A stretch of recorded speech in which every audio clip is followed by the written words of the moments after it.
सन 1943 की सर्दियों में पहली अजीब रिपोर्ट सामने आई। उत्तरी अटलांटिक में गश्त कर रही जर्मन यू-बोट्स पनडुब्बियों ने घबराहट भरे संदेश भेजने शुरू किए। नाविकों का दावा था कि उन्होंने घने कोहरे के बीच एक 3 मस्तूलों वाला पुराना युद्धपोत देखा है जो किसी भी ज्ञात समुद्री मार्ग से बहुत दूर दिखाई देता था। जैसे ही वह उसके नजदीक आते रेडार काम करना बंद कर देता। हाइड्रोपोन किसी इंजन की आवाज नहीं पकड़ पाते, सिर्फ लकड़ी की चरमराहट और फालों के फड़फड़ाने की ध्वनि सुनाई देती।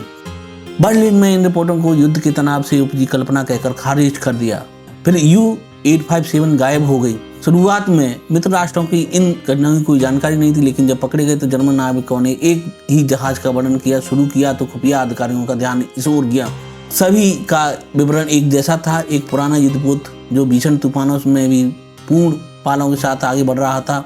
उसके चारों ओर हल्की नीली चमक होती थी और उसके मस्तूल पर एक प्राचीन अमेरिकी ध्वज लहराता था। कुछ नाविकों का दावा था कि उसके तोपों के गोले असंभव सटीकता से निशाना लगाते थे। दूसरों का कहना था कि उस पर कोई तोप नहीं चलाई बल्कि समुद्र स्वयं यू-बोट्स के खिलाफ खड़ा हो गया।